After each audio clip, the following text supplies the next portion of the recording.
Good afternoon, ladies and gentlemen. We are here to talk about a very sensitive issue, petrol prices. Our reporter, Betty Grosdanova, is on field for us. Thanks, Antoine. Now I'm here to introduce the nature and scales of this problem. Nowadays, petrol prices are even increasing due to the cost of crude oil, but also generally due to the changes in the factors affecting supply and demand. Also, petrol providers have huge profit margins, and this means the difference between the raw cost of producing petrol and the price we as consumers pay is huge. We rely on importing petrol, and this means the price of petrol in the United Kingdom is also dependent on the exchange rates between the pound and the currency of the country whose petrols we buy. Fuel prices are also affected by the political and social stability of the countries in which it is produced. Many of these countries have substantial political unrest, and thus the cost of extracting crude oil is higher due to the risk. Now, why is this problem a concern? Because petrol has become unessential due to the number of cars in the United Kingdom. For example, UK roads now have almost 40 million vehicles, and so the prices of the petrol affect anyone that owns and uses his or her cars regularly. As many people use their cars to get to work, it is no longer a luxury but a necessity due to the commuting distances of many, especially in London. Now back to the studio with Antoine. Rich and compelling. Now we have James in Latouche, who is interviewing some people from our local community. Good afternoon, sir. Can I ask you a few questions about petrol prices? You certainly can. Okay, first of all, do you think petrol prices are too expensive in the UK? Yes, I do think that in comparison to the European prices, they are very expensive.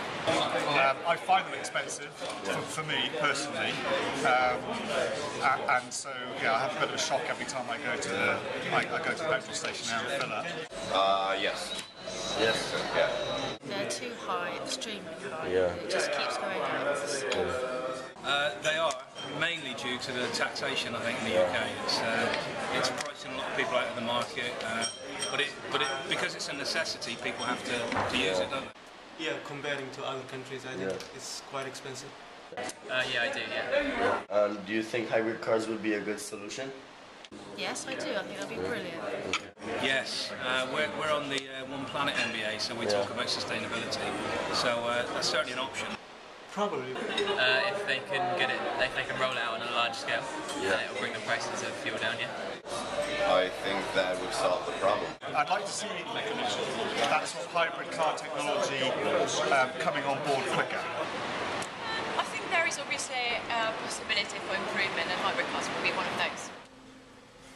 Now back to our studio. We are here with Ellie Beans, a local expert on hybrid cars. First of all, Ellie Beans, thank you for being with us. No, thank you for having me. Always a pleasure. I want to ask you, what is an hybrid car? A hybrid car is a vehicle that uses two or more energy sources to power itself. How do you think it can be a solution to the problem of petrol prices? The first one being a hybrid car is incredibly environmentally friendly.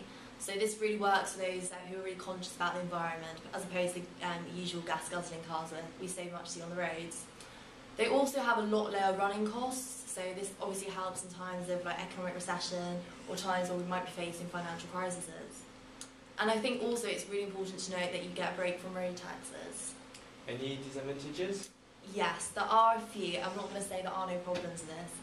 I think the first thing everyone would probably know, they are a lot more expensive than the traditional car, but obviously you have to weigh out that with the pros, like I said, less road tax and less petrol costs. Also, because it's not your traditional car, you wouldn't be able to take it to your average dealer, so perhaps your local garage you've been going to for the past few years, you wouldn't necessarily be able to go see them in times of breakages, which obviously will then again cost more money. There are also a few safety concerns associated with hybrid cars. Firstly, they're a lighter vehicle compared to the traditional car, so this can have problems, especially during stormy weather when going around corners and stuff. Furthermore, there are also issues with acceleration. They tend to accelerate a lot slower than the usual car, so when getting on motorways and highways, users often feel frustrated and worry that they can't keep up with their average car. Okay, thank you very much for No problem. your explanation. Thank you for listening.